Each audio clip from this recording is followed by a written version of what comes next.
Hoy, mientras grabo este video, el país está en cuarentena. Las calles de Buenos Aires lucen vacías. El mundo parece haberse detenido como en alguna película de ciencia ficción apocalíptica. Nací en 1976. Tengo grabadas en mi memoria muchas crisis. Pero esto se siente distinto. Nosotros, los argentinos, pasamos tantas dificultades que ya casi nada puede sorprendernos. Y ahora, sin poder salir de casa en busca de los recursos para la subsistencia, son muchos más los que necesitan ayuda del Estado para poder alimentarse. Un país colmado de recursos naturales que produce alimentos para 400 millones de personas. Y sin embargo, pareciera que algo no funciona bien. Definitivamente, algo atraviesa toda nuestra historia como una maldición. Decidido a saber cómo llegamos hasta aquí, me dispongo a recorrer un camino de descubrimiento que arroje algo de luz a las tinieblas de tanta incertidumbre. La historia de la deuda externa argentina comenzó pocos años después de que el país se constituyera como nación independiente. El empréstito Baring Brothers. La historia de deuda pública argentina comienza cuando la Junta de Representantes de Buenos Aires sanciona el 19 de agosto de 1822 una ley que facultaba al gobierno a adquirir un empréstito que debía ser utilizado para la construcción del puerto de Buenos Aires, el establecimiento de pueblos en la nueva frontera y la fundación de 3 ciudades sobre la costa, entre Buenos Aires y el pueblo de Carmen de Patagones. Además, debía dotarse de agua corriente a la ciudad de Buenos Aires. Manuel José García, ministro de Finanzas de Bernardino Rivadavia, pidió un empréstito de 2.800.000 libras esterlinas, de las cuales finalmente solo llegaron a Buenos Aires unas 570.000 libras esterlinas, en su mayoría en letras de cambio. Ninguna de las obras previstas se realizó con ese dinero. El empréstito se terminaría de pagar 80 años más tarde. Por el préstamo de 2.800.000 libras se terminaron pagando 23.700.000, es decir, prácticamente 8 veces más. Ninguno de los objetivos se cumplió en ninguna de sus partes.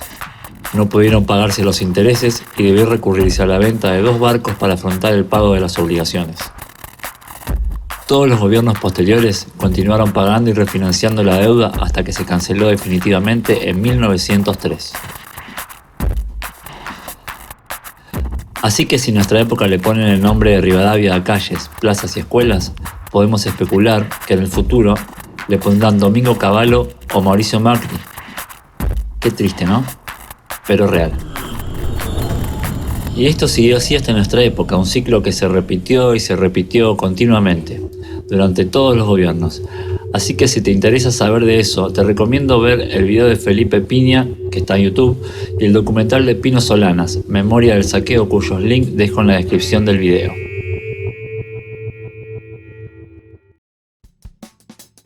Capítulo 2. Proceso de desendeudamiento.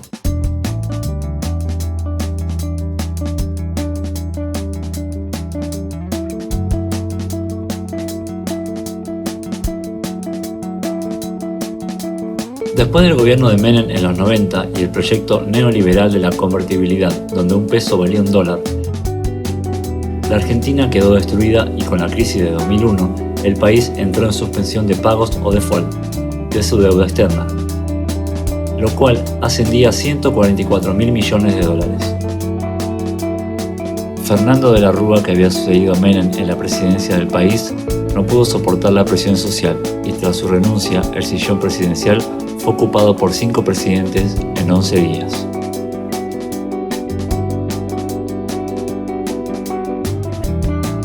Después de este caótico periodo, Néstor Kirchner fue elegido presidente.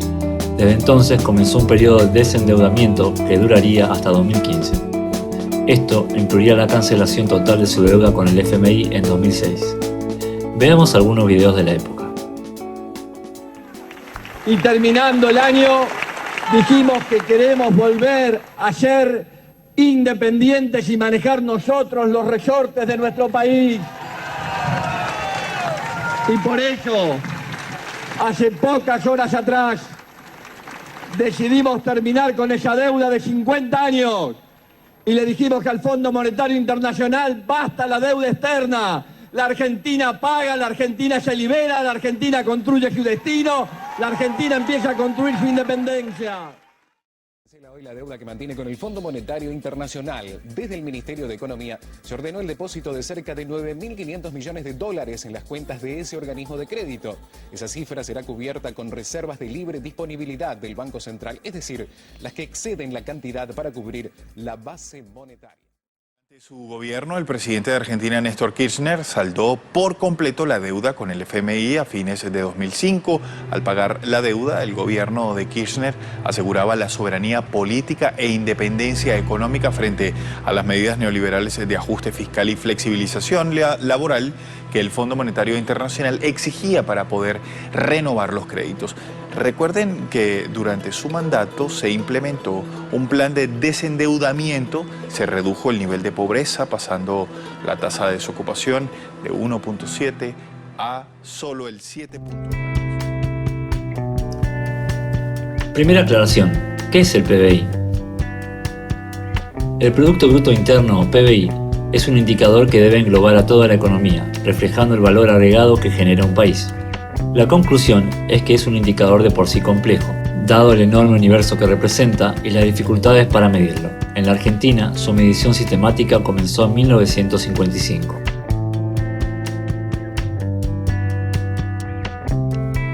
Sería, hablando mal y pronto, cuánto dinero genera el país con lo que produce en valor neto. Por ejemplo, el PBI de Argentina en 2019 fue de 21.65 billones de pesos.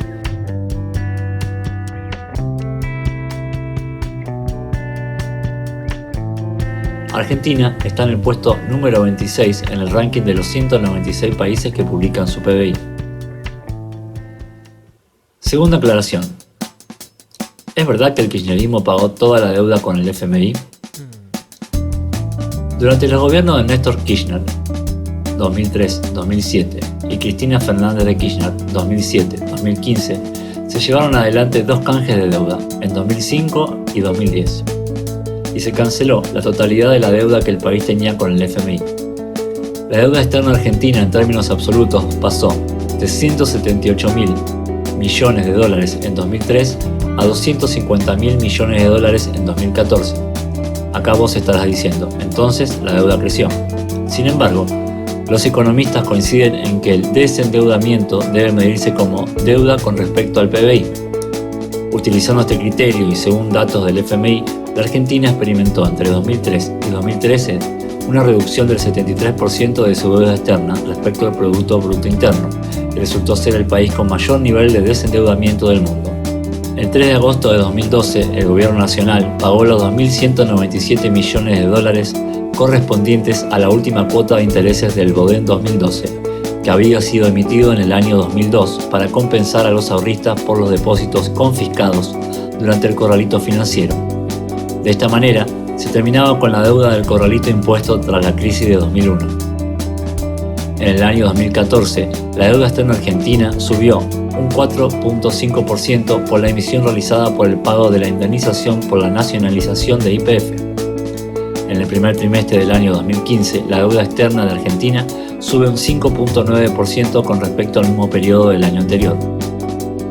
Un aspecto importante de la política de endeudamiento de los gobiernos kirchneristas fue el cambio en la composición de la deuda, privilegiándose los títulos en pesos financiados por organismos públicos, el Banco Central, la ANSES y el Banco Nación. Para 2011, el 52.2% de la deuda se encontraba en manos de estos acreedores públicos, mientras que el 10.4% pertenecía a organismos internacionales como el Banco Mundial, el 3.4% al Club de París y el 33.4% restante al sector privado. Para 2012, la deuda pública en manos de acreedores del sector privado y de organismos multilaterales de crédito equivalía al 18.8% del PBI, mientras que el resto era deuda intrasector público. Un aspecto fundamental a destacar es el porcentaje de la deuda que es en moneda extranjera y la que es en moneda nacional, ya que Argentina no tiene capacidad de emitir, por ejemplo, dólares o euros, y la única forma que puede hacerse de estos es mediante la adquisición de más deuda o los impuestos a retenciones a las exportaciones, medidas que generalmente causan descontento en sectores exportadores o de la sociedad. En cambio, cuando la deuda es en pesos, la Argentina tiene más capacidad de pago, ya que puede recaudar pesos en el mercado local o emitir moneda. En 2015, Argentina contaba con 251.000 millones de dólares en activos externos, de los cuales 46.000 millones eran reservas internacionales, lo que supone una posición acreedora neta de 52.000 millones, 11% sobre el PBI. Desde el principio hasta el final de ese año, la deuda se incrementó en 18.300 millones de dólares. Ese mismo año, según un informe del banco JP Morgan, las empresas y los hogares argentinos poseen un 15.4% de deuda sobre el PBI, uno de los niveles más bajos del mundo.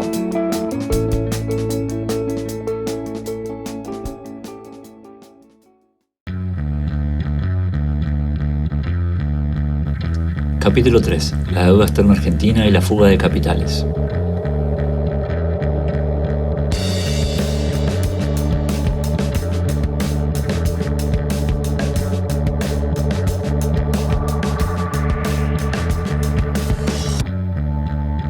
A partir de inicios de 2016, se implementaron políticas que habilitaron a los gobiernos federal y provinciales y a los sectores financieros a contraer deudas que llevaron la deuda externa argentina desde el 30% del Producto Bruto Interno en noviembre de 2016 al 94.6% del Producto Bruto Interno a fines de 2018. En 2018, el gobierno pidió un préstamo por 57.000 millones de dólares al FMI, convirtiéndose en el principal deudor del organismo internacional. Hagamos memoria. Acabamos de escuchar a la directora del Fondo Monetario Internacional, Christine Lagarde, quien está acompañada del secretario de Hacienda de Argentina, Nicolás Duhovne. Ambos acaban de hablar sobre el acuerdo con el Fondo Monetario Internacional. Es un acuerdo entre Argentina y el Fondo Monetario Internacional. Duhovne acaba de mencionar que el acuerdo financiero será incrementó de 50.000 a 57.000 millones de dólares y que durante el resto de este año 2018 incrementó esa cantidad de 6.000 a 13.400 millones y que para el año 2019 ese monto incrementó de 11.400 millones a 22.800 millones de dólares.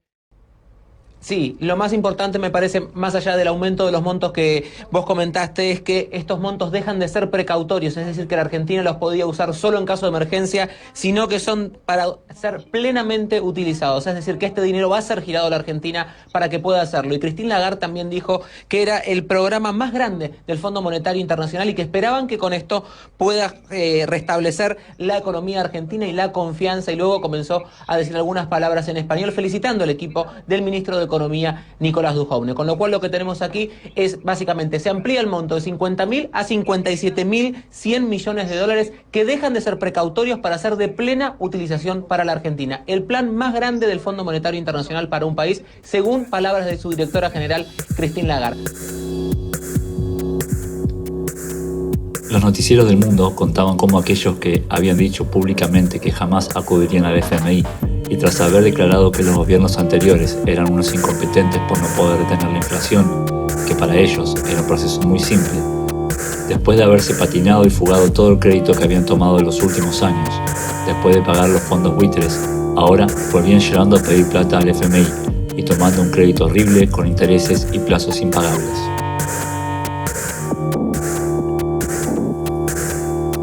Pero para ejecutar este siniestro plan, Macri no estaba solo, contaba con lo que él irónicamente llamó el mejor equipo de los últimos 50 años.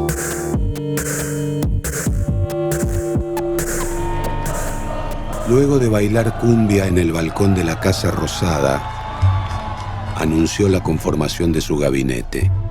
Naturalmente lo hizo a su imagen y semejanza. Convocó a un grupo de ejecutivos del sector privado.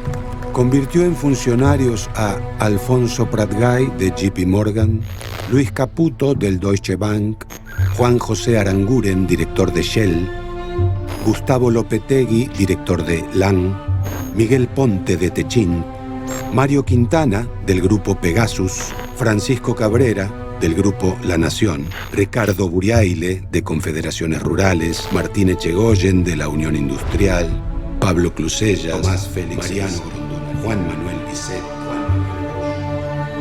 De la noche a la mañana, los empresarios que siempre hicieron negocios con el Estado pasaron a controlar las finanzas y el patrimonio de la nación. Ahora estaban en los dos lados del mostrador. En los primeros 100 días de gobierno, el mejor equipo de los últimos 50 años desplegó su estrategia para saquear el Estado y beneficiar a sus socios, familiares y amigos.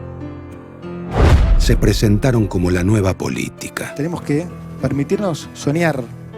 En realidad venían a ejecutar la vieja receta del neoliberalismo. Muchas veces el consumidor debía conformarse con lo que había sin poder comparar. Se abre, señores, un nuevo capítulo en la historia económica argentina. A mediados del año que viene comenzaremos a vivir un periodo de extraordinario crecimiento. Aquella que siempre había terminado en tragedia.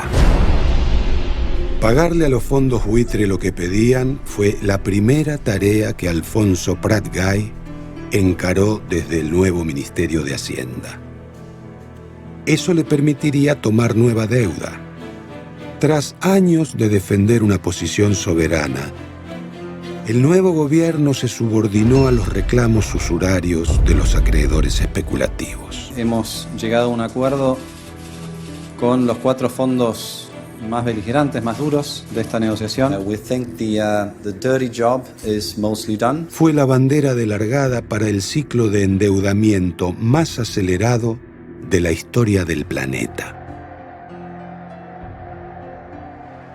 El otro puntal del proyecto neoliberal fue instalar la especulación financiera. Dejar libre al mercado, no poner cepos. El solo anuncio de un cepo significaría un gravísimo problema. El Banco Central fijó una tasa de interés del 30% anual, ofreciendo una ganancia inédita. Así comenzó el ingreso de los capitales especulativos. Los dólares ingresados se cambian por pesos. Esos pesos se usan para la compra de bonos del Banco Central. Cuando el inversor liquida los bonos y vuelve a comprar dólares, por cada $100 que puso, se ha llevado $30 de ganancia. ¿De dónde sale esa diferencia? De las reservas del Banco Central. Para pagarla, el país se endeuda. Así, el negocio de la deuda alimenta el negocio de la especulación.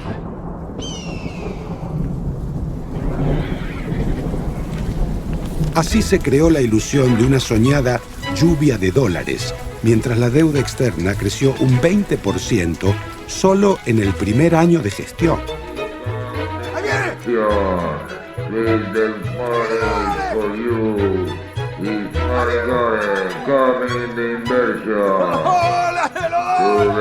Es así que llegan pequeños e insustanciales envíos de divisas y toma de deuda que hacen florecer una superflua ilusión. Aquí vemos el entusiasmo ante las pequeñas dádivas que el poder internacional deja para estos países.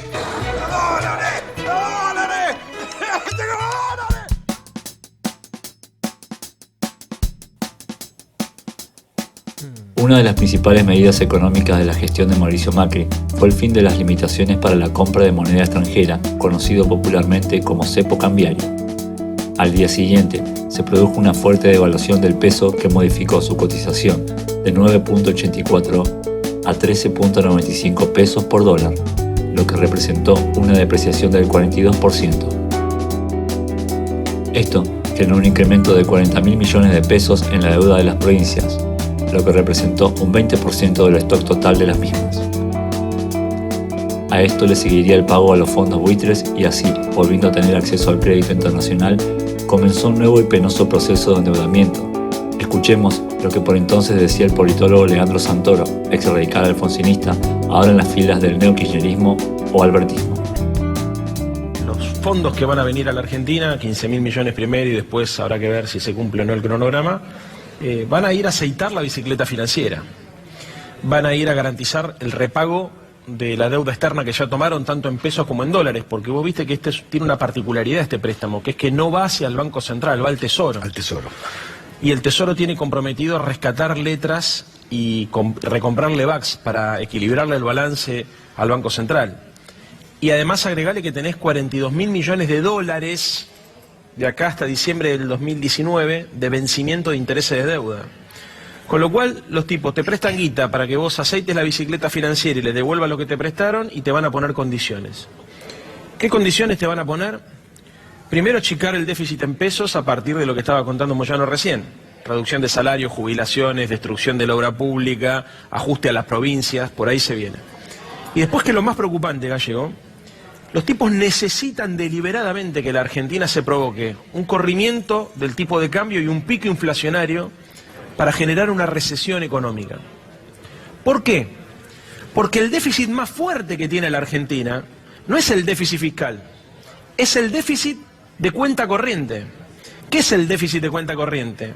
Es la diferencia en la balanza comercial. Vos sabés que la balanza comercial de la Argentina es deficitaria en casi 10.000 millones de dólares, fue 8.500, se proyecta un poco más para este año. Es deficitaria la balanza de turismo, o sea, hay más argentinos que van a veranear al exterior que gente del exterior que viene a veranear a la Argentina. Es deficitaria la balanza en términos de entrada y salida de capitales, porque la fuga de capitales y el atesoramiento es muy grande. Y ese déficit, como la Argentina no genera condiciones económicas para producir dólares genuinos y comerciales, el Fondo Monetario Internacional pretende que se equilibre a partir de una recesión deliberada. ¿Qué dicen ellos? Tiene que subir el tipo de cambio, tiene que haber más inflación, se tiene que depreciar el poder adquisitivo del salario. ¿Para qué? Para que se reduzcan las importaciones, para que se reduzca la salida de argentinos a veranear al extranjero, y de esa manera se equilibre la balanza de turismo. Y para que además la gente que antes podía comprarse unos dólares para ahorrar, deje de hacerlo. Pero esto que yo te estoy contando a vos, que es evidente, porque además hasta los principales editorialistas de los diarios económicos y políticos que apoyan al oficialismo lo dicen. Sí, lo leí. Alcadio Oroña, digamos, de Clarín, Ismael Bermúdez, todos dicen lo mismo. Lo escribió Marcelo Diamant en 1972, que era uno de los economistas, en realidad no era economista, pero era un tipo que escribía sobre economía más lúcidos que tuvo el pensamiento económico argentino. Yo tengo un texto, lo subí a mi página de Facebook e internet, la gente lo puede buscar, es un texto corto, donde el tipo dice, cada vez que el Fondo Monetario viene a la Argentina, necesita deliberadamente que se proponga un plan económico recesivo. Parece perverso, porque cuando vos se lo contás a la gente te dice, no puede ser, porque ¿cuál sería la explicación? Entonces, bueno, necesitan que se provoque un plan económico recesivo, porque la idea es sacarle a la gente, a la clase media y a la clase media baja, toda la capacidad de consumir en dólares y dárselo a las clases altas. Cumplidos los primeros 11 meses bajo el gobierno de Mauricio Macri, el Estado Nacional, los Estados Provinciales y los bancos argentinos habían recibido 40.000 millones de dólares en préstamos, con lo que la deuda pública quedaba en cerca de 200.000 millones de dólares. En menos de 2 años, entre diciembre de 2015 y junio de 2017, la deuda emitida por el gobierno argentino fue de casi 100.000 millones de dólares, iniciándose el tercer gran ciclo de endeudamiento argentino a un ritmo más veloz que el anterior, comenzado con la dictadura militar de 1976, alcanzando la cifra de 216.351 millones de dólares en diciembre de 2017. Datos posteriores a junio provistos por consultoras privadas llevan el total de la deuda bruta hasta los 342.000 millones de dólares. De diciembre de 2015 y enero de 2018, el equipo económico y financiero de Macri aumentó la deuda externa de todos los argentinos en algo más de 100.000 millones de dólares. En marzo de 2018, los prestamistas comunicaron su desconfianza en la capacidad de pago del gobierno y el crédito internacional de los financistas súbitamente se terminó. Buenos días. Ustedes saben que tengo un compromiso de decirles la verdad siempre. En lo que va de la semana, más de 3.000 millones, 4 veces más que lo que vendió. A disparar en la apertura de esta semana. Macri anunció entonces una nueva estrategia de endeudamiento para no declarar el default. Frente a esta nueva situación y de manera preventiva, he decidido iniciar conversaciones con el Fondo Monetario Internacional.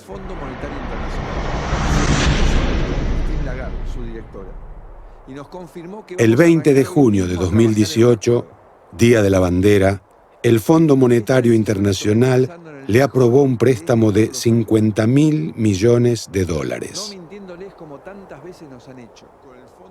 Apenas 48 horas después, liberaba $15.000 millones que se regalaron al mercado para frenar la corrida. Sin éxito. Me complace poder anunciar que el staff del FMI y las autoridades argentinas han llegado a un acuerdo sobre el fortalecimiento de las políticas que respaldan. Salvar a Macri del derrumbe y financiar su futura campaña electoral fue para Washington una tarea urgente y desesperada. President Macri, tonight we honor your deep commitment to implementing the reforms needed in order to put Argentina on a more prosperous and sustainable path. I'm really grateful and honored with this recognition. But let me tell you that I take it as a recognition for all the Argentine people, for the courage that we have shown to stop the process of becoming another Venezuela. And we changed because we understood that we could not let populism affect deeply our society. Thank you profoundly for this award. But more important, for the level of support that Argentines have had from the world, and especially from the United States and from all the American people. Thank you all.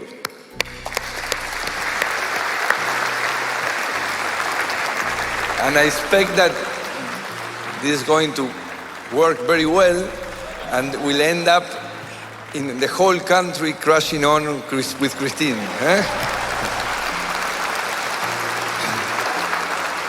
La política económica pasó a ser definida y acordada con los funcionarios del FMI, que tuvo como resultado ajuste, ajuste y más ajuste.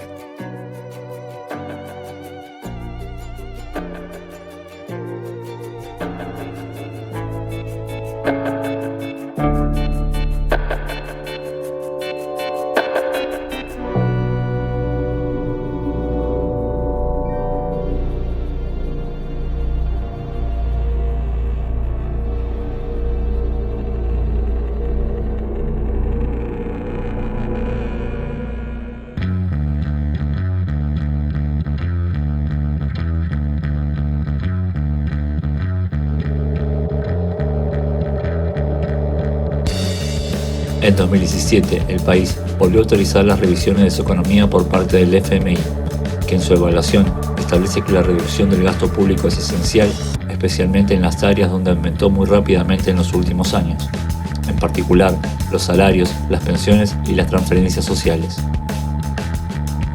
A comienzos de 2018, el gobierno argentino atravesó una corrida cambiaria que causaría que el peso argentino perdiera la mitad de su valor en dólares.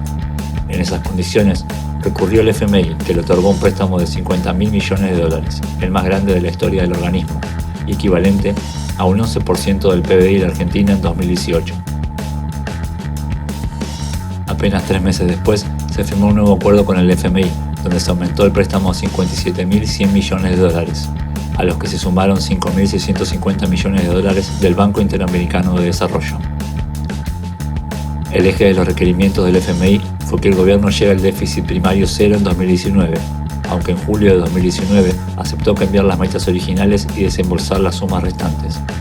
Así, Mauricio y Christine nos contarían su historia de amor que ocultaba una de las mayores estafas de la historia mundial. I don't know how to describe, because we're talking about crush on, Ariane, so we have started a great relationship.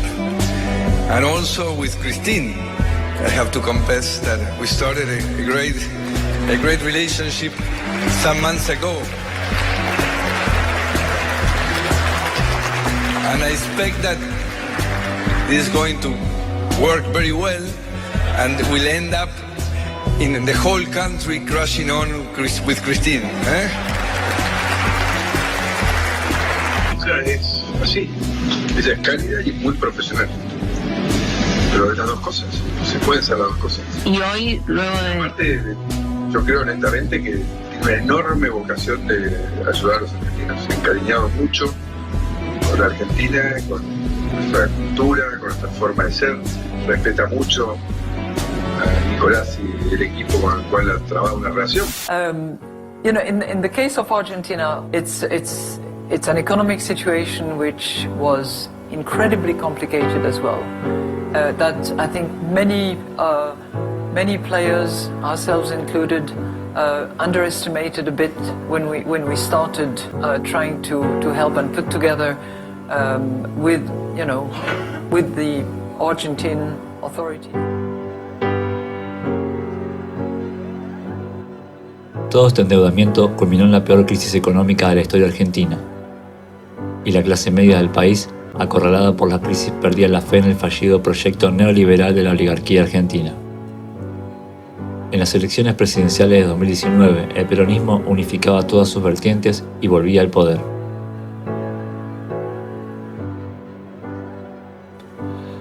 Macri y su equipo dejarían al país sumido en una terrible crisis económica, teniendo que afrontar el pago de una deuda que se tomó no para realizar obras o inversiones estructurales, sino exclusivamente para tratar de ganar la reelección presidencial y para que los amigos del gobierno pudieran sacar sus ganancias en dólares en un proceso masivo de fuga de capitales. Recientemente el Banco Central reveló los datos de su investigación. ¿Quiénes fueron los principales fugadores seriales de dólares de la Argentina? El reciente informe del Banco Central sobre la fuga de capitales en la era de Macri afirma lo siguiente, que en 2016 se fugaron 10.000 millones de dólares, en 2017 22.100 millones, en 2018 27.200 millones, en 2019 26.900 millones, dando un total de 86.200 millones de dólares. Afirma también que los principales fugadores de la era Macri fueron los siguientes: Marcelo Mindlin, de Pampa Energía, con 1.600 millones de dólares. Héctor Magneto, del Grupo Clarín, con 650 millones de dólares. Paolo Roca, de Techin, con 500 millones de dólares. Luis Pagani, de Arcor, con 250 millones de dólares. Miguel Acevedo, de Aceitera General de ESA, con 250 millones de dólares. Nicolás Caputo, de IATEC, con 250 millones de dólares. Cristiano Ratazzi, de Fiat, con 500 millones de dólares.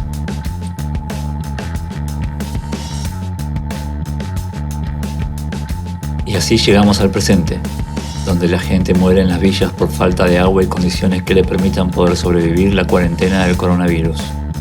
Tal vez, en el futuro, seamos conscientes y podamos salir de este círculo vicioso de miseria y corrupción. Depende de vos, de mí y de todos nosotros. El enorme crédito concedido por el FMI a la Argentina de Mauricio Macri vuelve a ser manzana de la discordia en el país cuando queda menos de una semana para que el nuevo presidente, el peronista Alberto Fernández, asuma el cargo. El Fondo Monetario Internacional ha anunciado que está dispuesto a renegociar las condiciones de ese préstamo de 57.000 millones de dólares con el nuevo gobierno. Mientras tanto, en Buenos Aires, el dirigente de Unidad Popular, Claudio Lozano, y una organización social han presentado una denuncia contra Macri, contra el exministro de Economía, Nicolás Duhovne, y contra el presidente del Banco Central por abuso de autoridad cuando firmaron el acuerdo con el FMI. Ningún tipo de dictamen jurídico previo exigido por la Ley de Procedimiento Administrativo, ningún tipo de dictamen técnico exigido por la Ley de Administración Financiera, en este caso por parte del Banco Central. No hubo ni siquiera una decisión presidencial que autorizara a los funcionarios que firmaron las cartas de intención, que fue el ministro de Economía por entonces y el presidente del Banco Central. El crédito que contrajo Argentina con el FMI, con su ampliación, equivale al 60% de los recursos del Fondo Monetario Internacional. Nunca en la historia el Fondo Monetario había otorgado un crédito de esta magnitud. El FMI ya ha desembolsado 44.000 millones de dólares a cambio de un impopular recorte de gastos en el país. El presidente electo, Alberto Fernández, anunció que no aceptará los 11.000 millones pendientes. Nos vinimos con esperanza y nos vamos con más esperanza. Vinimos con convicción y nos vamos mucho más convencidos que nunca de que juntos tenemos futuro. Cambiemos, transformado en Juntos por el Cambio, apostó a una segunda vuelta muy polarizada. Igual con cualquiera, con nuestra capacidad y talento.